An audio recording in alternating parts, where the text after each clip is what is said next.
Good morning. Hey, welcome to part 6. I usually don't do these many, do I? Part 6 series in our series titled Breaking Down Walls. And we're going through the story of Joshua and the Israelites breaking down the walls of Jericho, and we're taking spiritual truths from that story and applying it to our lives and how we can break down our walls and how we can improve ourselves going through our own lives. So that's what we're doing this week. I'm glad you could join me. Let's get started. Yesterday we talked about consistency and how being consistent with what the Lord tells you to do and being persistent in the Lord's action guidance can break down your walls. We're going to kind of settle on that one today, give it a different term if you will, but it's kind of the same thing. However, I think it's very applicable, and it's something the Lord's been really pushing on me lately. In fact, it might be my next series. Don't know yet. But that is this. I'll just read it to you. We're going to go back. We're still in the book of Joshua, chapter 6, and I want to read in verses 2 through 5 here.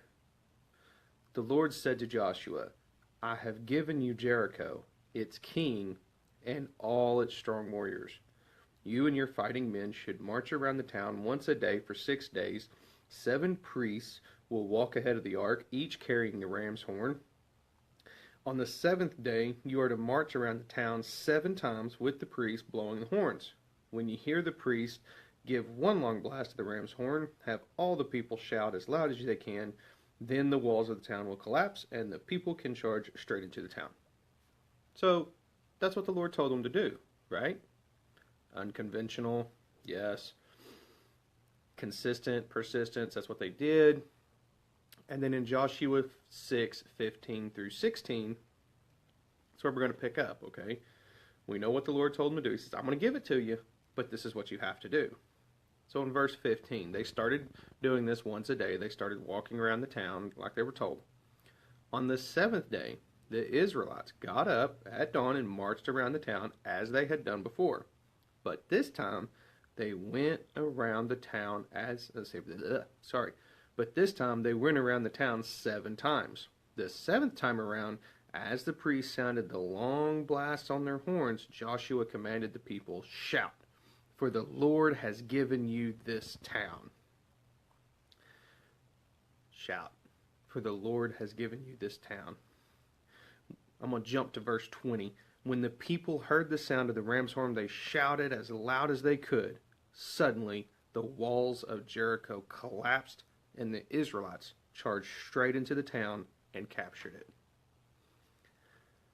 So we see here, through the Israelites' obedience to God's unconventional plan, God blessed them. They didn't do anything to the walls. They didn't do nothing. God snapped his fingers and the walls fell down. It's that simple. It's really that simple, okay? But it was their obedience. Now, as a parent, as a youth back in the day, why was it so hard to be obedient? Your parents would tell you to do something, and you would get mad, frustrated, whatever. You would go, for lack of a better term, you'd go half-ass it and be like, okay, I did it. And they'd be like, no, you didn't. You know what I'm saying? I mean, you're told to go wash your hands. Okay, so you go in there, you go to the bathroom, you wash your hands, you put a little soap on it, you do this, and you walk out. No, go dry your hands. So you go back and you rub them on a towel, and you come back. No, go dry your hands. Why is it so hard? You see what I'm saying? God is the same way. God tells us to do something. Be obedient. Do this, this, this, and this. And we want to do this, jump to that, and maybe come back and do this a little bit later. Why can't we be obedient to God? God wants your full obedience. That's all there is to it. He wants your full obedience in everything. All you got to do is be obedient. Why would God want our full obedience? Why do we fight God? Why does he want our full obedience? We don't understand. We don't understand what's down the road. God knows what's down the road. God is trying to prepare you for what's to come. God has your best interest at heart. But you, Burns, thinks I know better for what's for Burns. I know what Burns needs. Burns needs to go do this, because that's what Burns needs to do. But that's not what God told me to do. Why are you not doing what God told me to do? Who knows better, God or me? You know what I'm saying? That's a rhetorical question. Need to pray on it. Who knows better, God or you? You think you know what's best for you? I want to ask God about that. Am I stepping on some toes today? Maybe I am. I don't know. So, I'll get off your toes for a second. What comes through obedience to God? In the story we just read, God gave them exactly what they needed. God destroyed the walls of Jericho, allowed the Israelites to just flood in and take the town. That was their last opposition to them getting into the promised land, was Jericho. And they just waltzed right in and took it over like it was nothing, because God destroyed the walls that was holding them back.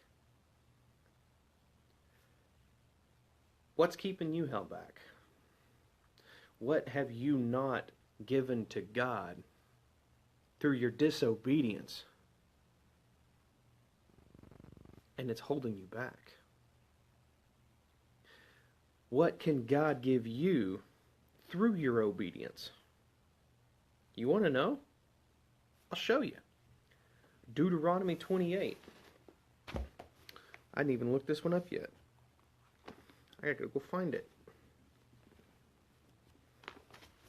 Deuteronomy 28, verse 1 through 6. Here. I will tell you what God will do for you. You ready for this? Aha, this is good. This is good. If you fully obey the Lord your God and carefully keep his commands that I am giving you today, the Lord your God will set you high above all the nations of the world. He's talking to the Israelites here. You will experience all these blessings if you obey the Lord your God. You will experience all these blessings if you obey the Lord your God. You ready for these? Here's the blessings. Your towns and your fields will be blessed. Your towns and your fields. So where you live, where you work, will be blessed. Your children and your crops will be blessed. Your children and your crops. The proceeds from your hard labor. Your children, your offspring, and the proceeds from your hard labor will be blessed. The offsprings of your herds and flocks will be blessed. All the people you talk to, all the people you're around all the time, they will be blessed. Your fruit baskets and breadboards will be blessed. The people you witness to, your pantry, your own pantry in your kitchen, God will provide it. It will bless it. You will eat and it won't even look like you've been eating. Wherever you go, whatever you do, you will be blessed. Wherever you go, whatever you do, you will be blessed. Why? You will experience all these blessings if you obey the Lord. Obedience. It all comes back to obedience. So, my daily drink for you today is this.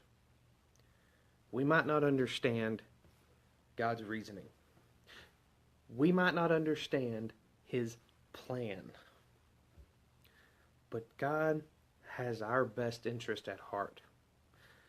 God wants us to succeed. Just like parents have the best interest of their children, and we want them to succeed. But we have to let them travel on their own. We have to watch them fail. We have to watch them make poor terrible decisions. And not pick them up and go, it's okay, I'll fix it, I'll do it for you. But go, what'd you learn? Gotta punish you. Let's try again. Do it my way. Why won't you listen to me? All we have to do is be obedient. Are you being obedient to God? Are you being obedient to the authority God has put over you? God wants your full obedience. So be obedient, and you will be blessed. That's my daily drink for today. Y'all have a good day. I'll talk to you tomorrow.